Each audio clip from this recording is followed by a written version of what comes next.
I'm with Arman Atoyan in your office for this week's episode of Hidden People. Thank you, Arman, for taking the time to meet with us. You are the founder, director of X-Tech, and we're in your office. It's all green and black, and seems I've worn the right color. Yeah, you are completely fitting with our colors. Okay, so could you very briefly tell us about what your company does and how long you've been in operation? We have started in 2008. Our first services was the web design and web development.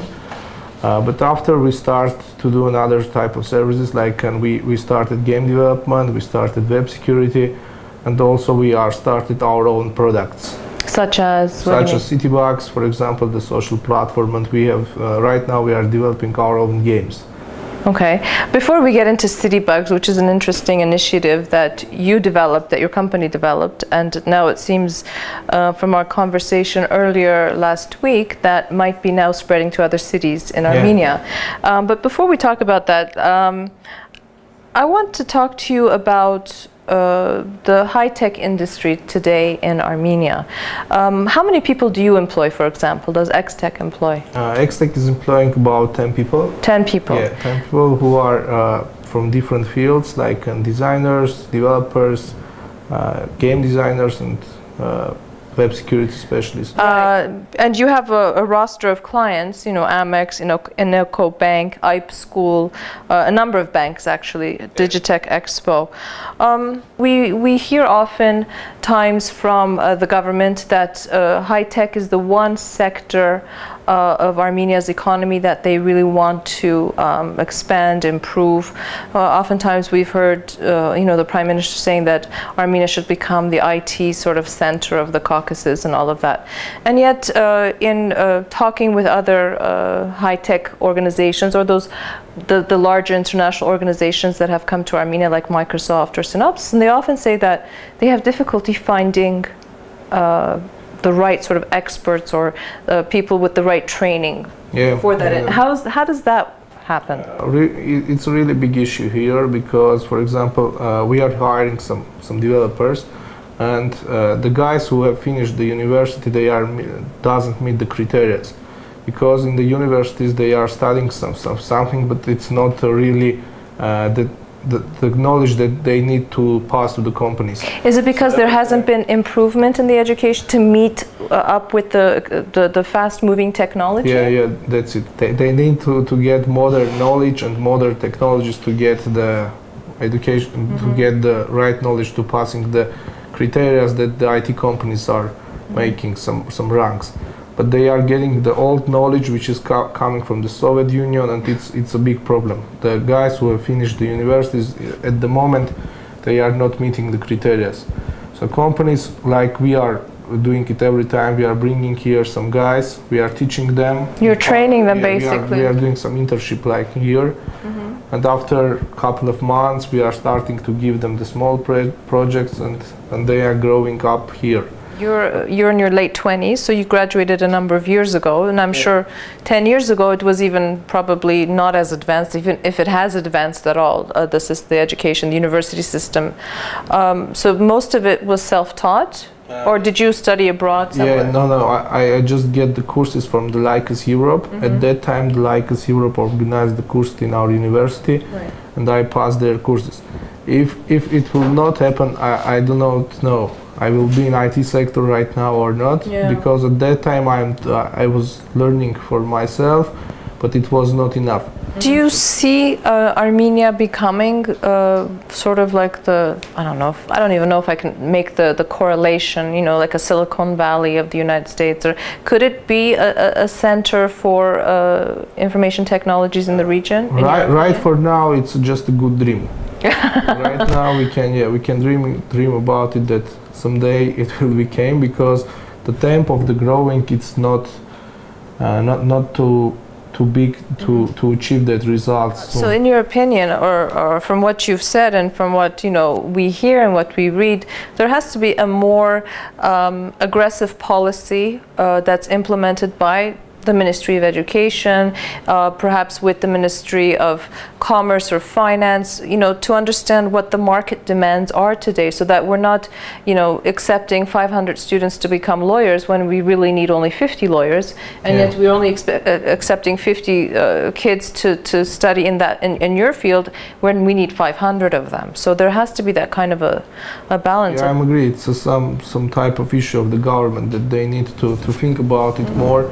How to bring into the IT field more younger and clever guys, because right now we have a lot of students in economics and in any other fields that we do not have much of workplaces. And isn't it amazing? We talk, you know, we've been talking also a lot about the migration of Armenians from Armenia, because there aren't jobs, because, you know, they don't see any future in the country, and yet there are opportunities. We just sometimes don't think about how to resolve those problems in order to take advantage of those opportunities. I think the IT field is the unique with that of perspective, because for the IT field, the people who is working in that field, they can achieve the big results, even if they are living in a country with the closed borders or in a country where it's not much developed. But for having the good results, we need to bring some innovation to Armenia. Like Armenians who are working abroad, they need to bring that culture to here. For example, we have talked about the TUMO. TUMO is an excellent example of bringing innovation to Armenia. That kids who are right now studying in the TUMO, they are very bright, and I believe that after some years, they will be some startups. They will be some good IT people who can do IT business here. Sure. So we need to bring that culture from abroad. Yeah, it's also taking advantage of the huge network and potential that we have as an Armenian nation, when 3/4 of our population live outside of Armenia. I'm sure there are many, many Armenians around the world who are in the IT sector, who could, you know, become bridges of knowledge and expertise and innovation, and partner up with organizations like yourself. Yeah, that will be very great. For example, right now we have the Minister of Diaspora who is implementing some programs like Came to Home. If we can add something like Came to Home and bring some IT knowledge here, sure, it will be great. Arman Can, I'd really like for you to talk to us about this very innovative and interesting concept that you came up with, that your company came up with, called Citybugs. And the site is Citybugs.am. Can you please tell us what that was about? This is a unique social platform which we created for our citizens. At the first, we have created and opened it for Yerevan. So it's a platform where every citizen can report about some issues or can make some suggestions regarding to his community, about some problems that he can meet in his, I don't know, in school or in their garden or. It has to do with just city administration, right? Like if there's a pothole or if the light isn't working in their courtyard, or. But the idea was that sometimes the citizens want to cooperate with them. We are understanding it in that way. They are just helping the administration to show where is the problems, that they can easily manage it, because. The city administration. Yeah. So right now we have integrated it just with the Yerevan municipality, but in our future plans we are thinking about integration of another spheres also. So basically, I live on a street in Yerevan, and there's a problem on my street. I go onto Citybugs.am and I report the problem. I give the location, and then Citybugs then. The process is working in this way. When you meet some problem, you just making some photo of it. Okay. And then you bring it to your computer. You are creating that issue, which is named the bug. It's an IT term. Okay. Well, I don't know, so there you go. That's why we put it bug. They are putting the pin. They are putting it in the map where the problem is. They are typing there some short description to describe where is the problem. They are choosing the category, and they are submitting the bug. After it comes to our administrators who just looking to the sense of the content, because maybe there can be some warmable content. Sure, sure. They're filtering it to make sure. They are Right. filtering to make sure that it's a normal content, and after then, by just one click, they are sending in right HTML format, like a predefined format. It's going to the municipality. After then, the status of the bug is starting to change.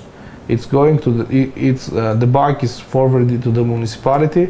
After then, when they are working or they are starting to solving that issues, they are able to change the status of, for example, it's in process.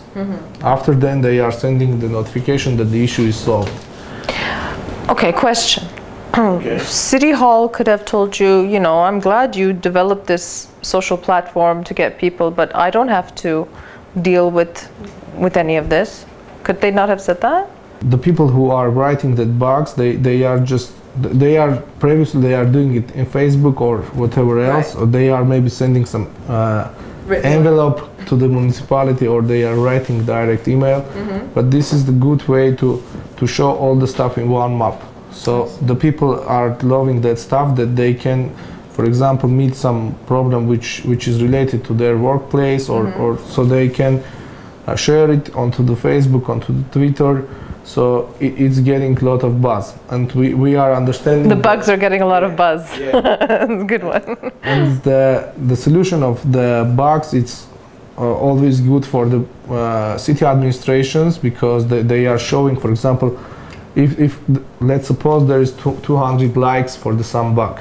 It means 200 people are shared it into the Facebook. They are so the city will be motivated to resolve the problem, so that the bug doesn't get into everybody's sort of computer. If it's already get shared, if it's already get some likes, when they are solving the issue, they are showing that they are working. Right. And so, how long has the site been up?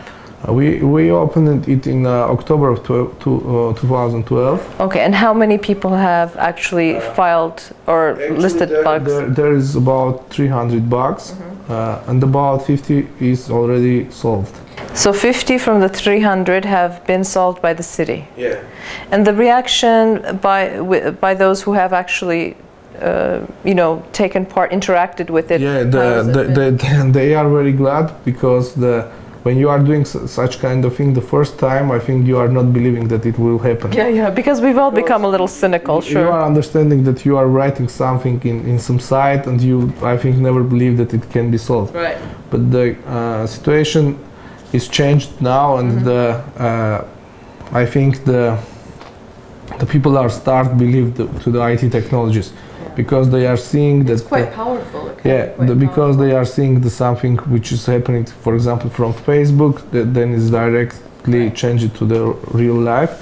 So we have seen a lot of good cases. Then when some bugs are solved and the people was feeling very happy, they are sharing on Facebook, or they are tweeting that it's unbelievable. I know, because we don't believe that anybody's going to solve it. Yeah, but it's solved in very short time. Okay, and you were telling us that now different cities in Armenia want to adopt this platform?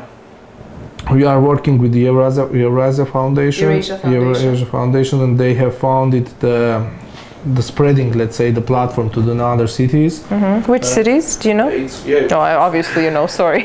It's Gyumri, Vanadzor, and Armavir. Okay. And starting from today, we open it all the cities. Oh, you did today? Oh, so we came on a good day. Yeah. So when you are right now, when you are typing the Citybugs.am, it's redirecting you to the Yerevan.citybugs.am, because it's the main site for this moment. After then, from the Yerevan's website, you can redirect to another cities. So there is put it already open link, so you can change your location to move to another city. Okay, very good. You're also developing you've also developed apps and games as well. So these are the areas that you want to expand in? Yeah, since 2011, when our team was the winner of the Microsoft contest, it's called the Imagine Cup. We were in New York, we were taking part on their contest, and we have, let's say, changed in our minds some big stuff. We understand that, for example, service providing will not give us the millions. Okay. For getting the millions, we need to create our own products, and we started. I bring with me the newest technology, which is named the Kinect. It's a Microsoft hardware, and we started development on that for that gadget. And right now we have a couple of games which is already ready to be published. So we started to do gaming. And recently we also started the mobile game development. And right now we are doing like service providing, but also we are creating our own stuff. It's very impressive. You know, you said two things that stuck. The first one is in order to make millions, right? And the other one was about borders. I think you're right that sometimes the physical borders prevent us from opening up our minds to the possibilities of a borderless world through our innovation. And the fact that you want to make, I really hope you make millions. You develop those games and those apps. I don't understand, but you know, I'm sure people who are watching understand much better than me. I hope you guys, next time we meet, you have not 10 people working for you, but you know, 100 people working for you. I wish you a lot of luck and success, and thank you very much for spending. I know you're very busy, and we asked your staff to move out so we can have this interview, and I'm sure they have lots of work to do. So thank you very much. Okay, thank you for coming, and our doors is every time is open for you, so you can just visit us to see how is the progress and what we are working, and we hope also for the Citybugs we can cooperate with you and we can make it forward. Sure, absolutely. Thank you. Thank you, Arman Atoyan. Bye.